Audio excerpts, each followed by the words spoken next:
WWE കണ്ടതിൽ വെച്ച് ഏറ്റവും മികച്ച സൂപ്പർ താരങ്ങളിൽ ഒരാൾ, ഗ്രേറ്റസ്റ്റ് ഓഫ് ഓൾ ടൈം എന്ന് വിശേഷിപ്പിക്കാൻ പറ്റുന്ന രീതിയിലുള്ള WWEയെ ഇപ്പോൾ കാണുന്ന ലെവലിലേക്ക് മാറ്റി തന്നിട്ടുള്ള നമ്മുടെ കുട്ടിക്കാലം മനോഹരമാക്കിയിട്ടുള്ള John Seena.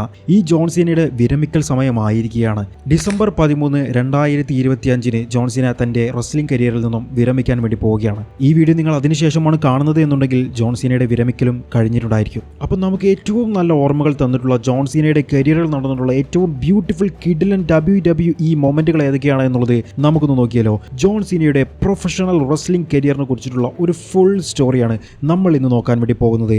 Welcome to wrestling Malayalam. നിങ്ങൾ ഇതുവരെ ഈ വീഡിയോ ലൈക്ക് ചെയ്തിട്ടില്ലെങ്കിൽ ദയവായി ലൈക്ക് ചെയ്തേക്കണേ.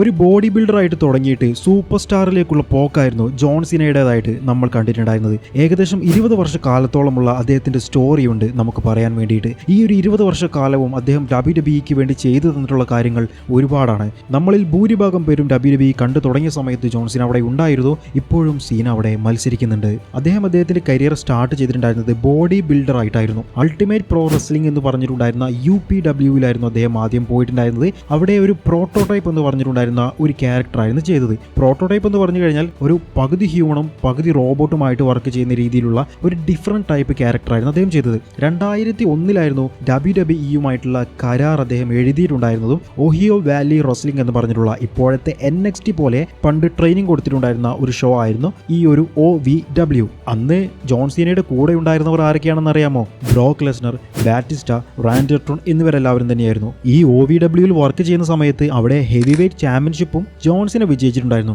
അങ്ങനെ ഇരിക്കുകയായിരുന്നു കേർട്ട് ആംഗിൾ WWEയുടെ സ്മാക്ഡൗൺ എപ്പിസോഡിൽ വന്നുകൊണ്ട് ഒരു ഓപ്പൺ ചലഞ്ച് പറഞ്ഞിട്ടുണ്ടായിരുന്നത്. ലോക്കർ റൂമിലുള്ള ആർക്ക് വേണമെങ്കിലും തന്നെ വന്നുകൊണ്ട് ചലഞ്ച് ചെയ്യാമെന്നുള്ളത് കേർട്ട് ആംഗിൾ പറയുകയുണ്ടായി. അപ്പോൾ വന്നിട്ടുണ്ടായിരുന്നത് ഒരു കളർ ട്രൗസർ ധരിച്ചുകൊണ്ടുള്ള ഒരു വ്യക്തിയായിരുന്നു. നീ ആരാണ് എന്നുള്ളത് ചോദിച്ചതിന് പകരമായിട്ട് ജോൺ സീനയാണ്, നിനക്ക് എന്താണ് വേണ്ടത് എന്ന് ചോദിച്ചതിന് പകരമായിട്ട് റൂത്ത്ലെസ് അഗ്രഷൻ എന്ന് പറഞ്ഞുകൊണ്ട് കേർട്ട് ആംഗിളിന്റെ മോന്ത കടിക്കുന്നതും കേർട്ട് ആംഗിളിനെതിരെ ആദ്യത്തെ ആ ഒരു മാച്ചിൽ മത്സരിക്കുന്നതുമായിരുന്നു നമ്മൾ കണ്ടിട്ടുണ്ടായിരുന്നത്. ആറ്റിറ്റ്യൂഡ് എറ എല്ലാം തന്നെ കഴിഞ്ഞു നിൽക്കുന്ന സമയമായതുകൊണ്ട് പുതിയ എറ ക്രിയേറ്റ് ചെയ്യാൻ വേണ്ടി പോവുകയാണ് എന്നുള്ളത് WWE നമുക്ക് തന്നിട്ടുണ്ടായിരുന്ന ഒരു സിഗ്നൽ തന്നെയായിരുന്നു. അതെ, റൂത്ത്ലെസ് അഗ്രഷൻ എറയുടെ തുടക്കമായിരുന്നു അന്ന് നമ്മൾ കണ്ടിട്ടുണ്ടായിരുന്നത്.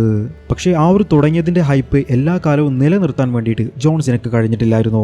അങ്ങനെ അദ്ദേഹത്തെ WWEയിൽ നിന്നും ഒഴിവാക്കും എന്നുള്ള ഒരു ലെവലിൽ എത്തി നിൽക്കുന്ന സമയത്തായിരുന്നു യൂറോപ്യൻ ടൂർ WWE താരങ്ങളെല്ലാം തന്നെ പോയിട്ടുണ്ടായിരുന്നത്. അപ്പോൾ ഇവരെല്ലാവരും കൂടി ബസ്സിൽ ട്രാവൽ ചെയ്യുന്ന സമയത്ത് സീന ഒരു ഫ്രീ സ്റ്റൈൽ റാപ്പ് ചെയ്തു. ഇത് സ്റ്റീഫനി മക്മാൻ കേൾക്കുകയുണ്ടായി. സ്റ്റീഫനി ഇത് കേട്ടപ്പോൾ തന്നെ ചോദിച്ചു, നിനക്കിത് അറിയാമായിരുന്നു എന്നുണ്ടെങ്കിൽ നിനക്ക് ആദ്യമേ പറഞ്ഞുകൂടായിരുന്നു എന്നുള്ളത്. അങ്ങനെ സീനയെ വെച്ച് റാപ്പർ ക്യാരക്ടറിൽ വർക്ക് ചെയ്യിപ്പിക്കാൻ വേണ്ടി WWE പ്ലാൻ ഇടുകയുണ്ടായി. ഒരു ഹാലോവിൻ എപ്പിസോഡിൽ സീന റാപ്പ് ചെയ്തുകൊണ്ട് വരുന്നതും അങ്ങനെ സീനയുടെ റാപ്പർ എന്ന് പറഞ്ഞിട്ടുണ്ടായിരുന്ന ഡോക്ടർ ഓഫ് തഗണോമിക്സ് എന്ന് പറഞ്ഞിട്ടുണ്ടായിരുന്ന ആ ഒരു ക്യാരക്ടർ വളരെയധികം പ്രശസ്തി ആർജിക്കുകയും ചെയ്തു.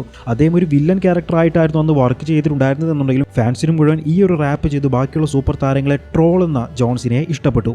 വേർഡ് ലൈഫ് എന്ന് പറഞ്ഞിട്ടുണ്ടായിരുന്ന ആ ഒരു ക്യാച്ച് ഫ്രേസ് ആയിരുന്നു അദ്ദേഹം മെയിനായിട്ട് ഉപയോഗിച്ചിട്ടുണ്ടായിരുന്നത്. ക്രിസ് ജെറിക്കോക്കെതിരെയും ബ്രോക്ക് ലെസ്നറിനെതിരെയും അണ്ടർടേക്കറിനെതിരെയും എല്ലാം തന്നെ ആ സമയത്ത് ഫ്യൂഡ് വെച്ചിട്ടുണ്ടായിരുന്നത് ജോൺ സീനയുടെ പവർ വളരെയധികം കൂട്ടുകയുണ്ടായി. അങ്ങനെ ആ ഒരു ക്യാരക്ടറിൽ ഇരിക്കുമ്പോഴായിരുന്നു 2004 റെസ്ൽമേനിയയിൽ അഥവാ റെസ്ൽമേനിയ 20 ബിഗ് ഷോക്കെതിരെ യുണൈറ്റഡ് സ്റ്റേറ്റ്സ് ചാമ്പ്യൻഷിപ്പിന് വേണ്ടിയിട്ടുള്ള ഒരു മാച്ച് നടന്നിട്ടുണ്ടായിരുന്നത്. ആ ഒരു മാച്ചിൽ ജോൺ സീന വിജയിച്ചു. അതായിരുന്നു ജോൺ സീനയുടെ ഏറ്റവും വലിയ ആദ്യത്തെ വിജയം. അത് കഴിഞ്ഞതിന് ശേഷം തൊട്ടടുത്ത വർഷം നടന്നിട്ടുണ്ടായിരുന്ന റെസ്ൽമേനിയ 21 നടന്നിട്ടുണ്ടായിരുന്ന മാച്ചിൽ JBLനെ തോൽപ്പിച്ചുകൊണ്ട് ജോൺ സീന വേൾഡ് ചാമ്പ്യൻ ആയി മാറുകയും ചെയ്തു. അതോടുകൂടി തന്റെ ഡോക്ടർ ഓഫ് തഗണോമിക്സ് എന്ന് പറഞ്ഞിട്ടുണ്ടായിരുന്ന ക്യാരക്ടർ അദ്ദേഹം മാറ്റിവെച്ചുകൊണ്ട് ഹസിൽ, ലോയൽറ്റി, റെസ്പെക്ട് എന്ന് പറഞ്ഞിട്ടുള്ള 3 വാക്കുകൾക്ക് വേണ്ടിയിട്ട് എല്ലാവരുടെയും ഫേവറേറ്റ് ആയിട്ടുള്ള നല്ലൊരു ഹീറോ ക്യാരക്ടറായിട്ട് സീന മാറുകയുണ്ടായി. ഈയിടക്കെല്ലാം തന്നെയായിരുന്നു സ്പിന്നർ ബെൽറ്റും ജോൺ സീന ഇൻട്രൊഡ്യൂസ് ചെയ്തിട്ടുണ്ടായിരുന്നത്. സീനയായിരുന്നു ഫേസ് ഓഫ് ദി കമ്പനി ആയിട്ട് മാറുക എന്നുള്ളത് അന്ന് എല്ലാവർക്കും ഉറപ്പായി നിന്നിട്ടുണ്ടായിരുന്ന സമയമായിരുന്നു. കാരണം അത്രത്തോളം ഫാൻസ് ജോൺ സീനക്ക് ഉണ്ടായിരുന്നു. അതെല്ലാവരും ഉറപ്പിച്ചിട്ടുണ്ടായിരുന്നത് 2006 റോ എപ്പിസോഡിലായിരുന്നു. 2006 റോ എപ്പിസോഡിൽ ഒരു ഡ്രാഫ്റ്റ് നടക്കുകയുണ്ടായി. ആദ്യത്തെ ഡ്രാഫ്റ്റ് പിക്കായിട്ട് റോ ബ്രാൻഡ് പിക്ക് ചെയ്തിട്ടുണ്ടായിരുന്നത് ജോൺ സീനയെ തന്നെയായിരുന്നു. ആദ്യമായിട്ട് പിക്ക് ചെയ്യുന്നത് ആരാണോ അവരായിരിക്കും ഏറ്റവും വലിയ താരം എന്നുള്ളത് നമുക്കെല്ലാവർക്കും തന്നെ അറിയാമല്ലോ. അപ്പോൾ ആ സമയത്തെ ഏറ്റവും വലിയ താരവും സീന തന്നെയായി മാറുകയുണ്ടായി. അങ്ങനെ റോ ബ്രാൻഡിലേക്ക് വന്നതിന് ശേഷമായിരുന്നു എഡ്ജിനെതിരെയും ഷോൺ മൈക്കിൾസിനെതിരെയും ട്രിപ്പിൾ എച്ചിനെതിരെയും എല്ലാം തന്നെ നല്ല കിഡിലൻ ഫ്യൂഡ് ചെയ്തിട്ടുണ്ടായിരുന്നത്. പക്ഷേ സീനയുടെ കയ്യിൽ നിന്നും ആദ്യമായിട്ട് ചാമ്പ്യൻഷിപ്പ് അന്ന് എഡ്ജ് ക്യാഷ് ഇൻ ചെയ്ത് കൊണ്ടുപോവുകയുണ്ടായി. അതെ, മണി ഇൻ ദ ബാങ്കിന്റെ ആദ്യത്തെ ക്യാഷിനും കിട്ടിയിട്ടുണ്ടായിരുന്നത് ജോൺ സീനക്കെതിരെയായിരുന്നു. പക്ഷേ എപ്പോഴും ജോൺ സീനയെ എല്ലാവർക്കും ഇഷ്ടമാണ് എന്നുള്ളത് നിങ്ങൾ വിചാരിക്കും. വിചാരിക്കേണ്ട. ECW വൺ നൈറ്റ് സ്റ്റാൻഡ് എന്ന് പറഞ്ഞിട്ടുണ്ടായിരുന്ന ഒരു ഇവന്റിൽ റോബ് വാൻഡത്തിനെതിരെ WWE ചാമ്പ്യൻഷിപ്പിന് വേണ്ടിയിട്ട് ജോൺ സീന ഒരു മാച്ച് മത്സരിച്ചിട്ടുണ്ടായിരുന്നു. ആ സമയത്ത് ECW കാണാൻ വേണ്ടി വന്നിട്ടുണ്ടായിരുന്ന ഫാൻസ് മുഴുവൻ സീനയെ കൂക്കി വിളിക്കുകയായിരുന്നു ചെയ്തിട്ടുണ്ടായിരുന്നത്. നിനക്ക് റെസിൽ ചെയ്യാൻ കഴിയില്ല, യു കാൻ റെസിൽ, സീന സക്സ് എന്ന് പറഞ്ഞിട്ടുണ്ടായിരുന്ന ചാൻഡുകളായിരുന്നു മുഴുവൻ അവിടെ ഉണ്ടായിരുന്നത്. ശരിക്കും ഈ ഒരു ചാൻഡുകളെല്ലാം തന്നെ തുടങ്ങിയിട്ടുണ്ടായിരുന്നത് ECW വൺ നൈറ്റ് സ്റ്റാൻഡിൽ തന്നെയായിരുന്നു. അന്ന് കുറച്ച് മുതിർന്നവരെല്ലാവരും പറഞ്ഞിട്ടുണ്ടായിരുന്നത് ഞങ്ങൾക്ക് വേണ്ടത് റിയൽ സ്റ്റാറുകളെയാണ്, അല്ലാതെ സൂപ്പർമാൻ പവറിൽ എല്ലാവരെയും തോൽപ്പിക്കുന്ന ഒരു താരത്തെ അല്ല എന്നുള്ളതായിരുന്നു. അങ്ങനെ ECW വൺ നൈറ്റ് സ്റ്റാൻഡിന്റെ ആ ഒരു മത്സരത്തിൽ ജോൺ സീന തോൽക്കുകയുണ്ടായി. പിന്നീട് സീനയുടേത് നല്ല കിടിലൻ കരിയർ തന്നെയായിരുന്നു. ഏകദേശം 380 ദിവസത്തോളം സീന WWE ചാമ്പ്യൻഷിപ്പും കൊണ്ട് നടന്നിട്ടുണ്ടായിരുന്നു. ആ ഒരു ചാമ്പ്യൻഷിപ്പ് റെയിനായിരുന്നു സീനയെ ആർക്കും തന്നെ തോൽപ്പിക്കാൻ കഴിയില്ല, സൂപ്പർ സീന എന്ന് പറഞ്ഞിട്ടുണ്ടായിരുന്ന ക്യാരക്ടറിലേക്ക് തന്നെ സീനയെ മാറ്റിയിട്ടുണ്ടായിരുന്നത്.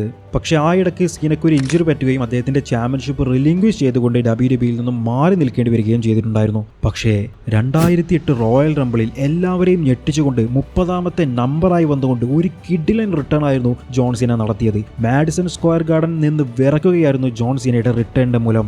വെറുതെ റിട്ടേൺ നടത്തുക മാത്രമായിരുന്നില്ല, 2008 റോയൽ റംബിൾ വിജയിച്ചുകൊണ്ടായിരുന്നു സീന തിരിച്ചു വന്നിട്ടുണ്ടായിരുന്നത്. ഇതെല്ലാം തന്നെ കഴിഞ്ഞതിന് ശേഷം റാൻഡി ഓർട്ടോണെതിരെ തന്റെ കരിയറിലെ തന്നെ ഏറ്റവും മികച്ച ഫ്യൂഡുകളിൽ ഒന്ന് ജോൺ സീന ചെയ്യുകയുണ്ടായി. അതും കഴിഞ്ഞ് നെക്സസ് എന്ന് പറഞ്ഞിട്ടുണ്ടായിരുന്ന ഒരു ടീം വന്നു. ആ ടീമിനെതിരെയും ജോൺ സീന മത്സരിച്ചു. പിന്നീടായിരുന്നു WWE കണ്ടതിൽ വെച്ച് ഏറ്റവും ഹൈപ്പ് കൂടിയ റെസൽമേനിയ മാച്ച് നടന്നത്. ജോൺ സീന വേഴ്സസ് റോക്ക് തമ്മിലുള്ള മാച്ച്.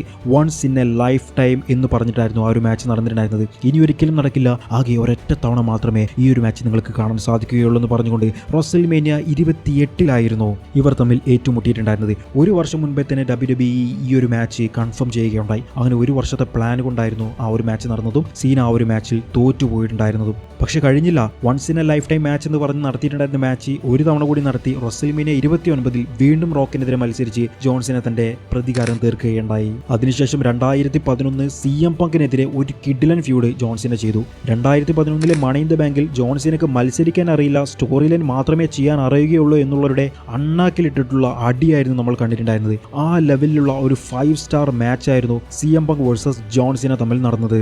പക്ഷെ പറയുമ്പോൾ എല്ലാം പറയണമല്ലോ, ആ ഒരു മാച്ചിൽ ഏറ്റവും നന്നായിട്ട് പെർഫോം ചെയ്തിട്ടുണ്ടായിരുന്നത് CM പങ്ക് തന്നെയായിരുന്നു. പക്ഷെ സ്റ്റോറി ടെല്ലിംഗ് ഏറ്റവും ബെസ്റ്റ് ആയിട്ടുണ്ടായിരുന്നത് ജോൺ സീനയുടേതും. പക്ഷെ സീനക്ക് മത്സരിക്കാൻ കഴിയില്ല, സീനക്ക് ടെക്നിക്കൽ സ്കില്ലില്ല എന്ന് പറയുന്നവരുടെ എല്ലാവരുടെയും വായ അടപ്പിച്ചിട്ടുണ്ടായിരുന്ന ഒരു മാച്ച് തന്നെയായിരുന്നത്. പിന്നീട് വർഷങ്ങൾക്ക് ശേഷം 2014 സമ്മർ സ്ലാമിൽ ജോൺ സീന വേഴ്സസ് ബ്രോക്ക് തമ്മിലുള്ള ഒരു മാച്ച് നടക്കുകയുണ്ടായി. പക്ഷെ അതൊരു സ്ക്വാഷ് മാച്ചായിട്ട് അതുവരെ അങ്ങനെയൊന്നും തോൽക്കാതിരുന്നിട്ടുണ്ടായിരുന്ന ജോൺ സീനയെ 16 സൂപ്ലക്സുകൾ ചെയ്തുകൊണ്ട് ബ്രോക്ക് ലെസ്നർ തോൽപ്പിക്കുകയുണ്ടായി. സൂപ്പർമാന്റെ തോൽവി തന്നെയായിരുന്നു എല്ലാവരും അവിടെ കണ്ടത്.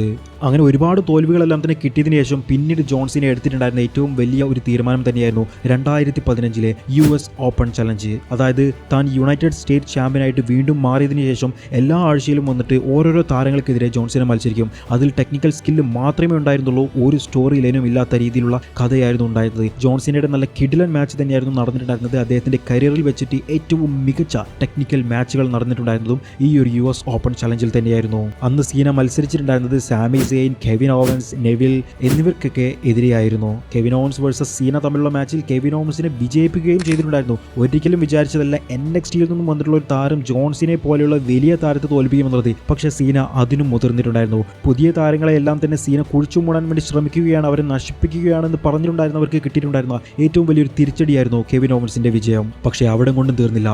2016 റോയൽ റംബിളിൽ John Cena versus AJ Styles തമ്മിലുള്ള മറ്റൊരു കിഡിലൻ മാച്ച്, ഒരു രക്ഷയുമില്ലാത്ത മാച്ച്, അതും റിങ്ങിന്റെ അകത്ത് വെച്ചിട്ട് തന്നെ നടന്നിട്ടുണ്ടായിരുന്ന ഏറ്റവും ബെസ്റ്റ് മാച്ചായിരുന്നു നടന്നിട്ടുണ്ടായിരുന്നത്. അങ്ങനെ ആ ഒരു മാച്ചിൽ വിജയിച്ചുകൊണ്ട് 16ാമത്തെ തവണ ജോൺ സീന വേൾഡ് ചാമ്പ്യനായി മാറുകയുണ്ടായി. അന്ന് വരെ ആ ഒരു റെക്കോർഡ് ഉണ്ടായിരുന്നത് റിക് ഫ്ലെയറിന്റെ കയ്യിലായിരുന്നു. ആ റെക്കോർഡ് ജോൺ സീനയുടെ കയ്യിലേക്കും കൂടി എത്തുകയുണ്ടായി. ആ ഇടയ്ക്കായിരുന്നു ജോൺ സീന ഹോളിവുഡിലേക്ക് മാറിയിട്ടുണ്ടായിരുന്നതും ഒരു പാർട്ട് ടൈം റെസ്ലറായിട്ട് എത്തിയിട്ടുണ്ടായിരുന്നതും. പക്ഷേ പാർട്ട് ടൈം റെസ്ലറായിട്ടാണ് മത്സരിച്ചത് എന്നുണ്ടെങ്കിലും റെസൽമേനിയ 36 ബ്രേവ് വൈറ്റിനെതിരെ നടത്തിയിട്ടുണ്ടായിരുന്ന ഫയർഫ്ലൈ ഫൺ ഹൗസ് മാച്ചെല്ലാം തന്നെ ഡിഫറൻറ്റ് വെറൈറ്റി ആയിട്ടുണ്ടായിരുന്ന മാച്ചുകൾ തന്നെയായിരുന്നു. അങ്ങനെ ഇരിക്കെ ഒരു ദിവസം 2024 ജോൺ സീന തന്റെ റിട്ടയർമെന്റ് അനൗൺസ് ചെയ്യുകയുണ്ടായി. 2025 ഡിസംബറോടുകൂടി താൻ റിട്ടയർ ചെയ്യുമെന്നായിരുന്നു ജോൺ സീന പറഞ്ഞിട്ടുണ്ടായിരുന്നത്. അങ്ങനെ 2025 റോയൽ റംബിളോടുകൂടി തന്റെ retirement tour John Seena start ചെയ്തു. ആ വർഷം തന്നെ നടന്നിട്ടുണ്ടായിരുന്ന എലിമിനേഷൻ ചാമ്പ്യനിൽ തന്റെ കരിയറിൽ വർഷങ്ങൾക്ക് ശേഷം ജോൺ സീന വില്ലനായി മാറി. റെസൽമേനിയ 41 ജോൺ സീന വീണ്ടും ചാമ്പ്യനായി മാറി. അതേ 17ാമത്തെ തവണ ചാമ്പ്യനായിട്ട് WWEയിൽ ആർക്കും എത്തിപ്പെടാൻ പറ്റാത്ത രീതിയിലുള്ള ലെവലിലേക്ക് ജോൺ സീന വളരുകയുണ്ടായി. പക്ഷെ അപ്പോഴും ഒരു കാര്യം മാത്രമായിരുന്നു സീനയുടേതായിട്ട് ബാക്കിയുണ്ടായിരുന്നത്. സീന ഇതുവരെ ഗ്രാൻഡ് സ്ലാം ചാമ്പ്യൻ ആയിട്ടില്ല. ഗ്രാൻഡ് സ്ലാം ചാമ്പ്യനിലേക്ക് സീനയ്ക്കുള്ള ഒരേ ഒരു ദൂരം ഇന്റർ കോണ്ടിനെന്റൽ ചാമ്പ്യൻഷിപ്പ് ആയിരുന്നു. റിട്ടയർമെന്റിന് മുൻപേ സീന അതും സ്വന്തമാക്കുകയുണ്ടായി. ഡൊമിനിക് മിസ്റ്റീരിയോയെ തോൽപ്പിച്ചുകൊണ്ട് ഇന്റർ കോണ്ടിനെന്റൽ ചാമ്പ്യൻഷിപ്പും ജോൺ സീന സ്വന്തമാക്കി. പിന്നെ ഡിസംബർ 13 നടക്കുന്ന സാറ്റർഡേ നൈറ്റ് മെയിൻ ഇവന്റിൽ ജോൺ സീന തന്റെ റിട്ടയർമെന്റ് പ്രഖ്യാപിച്ചു. ആ ഒരു ഡിസംബർ 13 നടക്കുന്ന ഷോയിൽ ജോൺ സീന ഏറ്റവും അവസാനമായിട്ട് മത്സരിക്കാൻ വേണ്ടി ബൂട്ടണിയുന്നതാണ്. ഇതിനുശേഷം സീനയെ മത്സരിക്കാൻ വേണ്ടി ഒരു റിംഗിലും നമുക്ക് കാണാൻ കഴിയില്ല. ഇനി വരികയാണെന്നുണ്ടെങ്കിൽ കമന്ററി ആയിട്ടോ മാനേജർ റോളിലോ മാത്രമായിരിക്കും ജോൺ സീന ഉണ്ടായിരിക്കുക. എന്തായാലും നമ്മുടെ കുട്ടിക്കാലവും യൗവനവും കൗമാരവും എല്ലാം നന്നാക്കി തന്ന John Cena, thank you Cena. അപ്പോൾ അടുത്ത ആഴ്ച മറ്റേതെങ്കിലും സൂപ്പർ താരത്തിന്റെ കിടിലൻ കഥയുമായിട്ട് ഞാൻ വരാം. അതുവരേക്കും ബൈ ഗായ്സ്.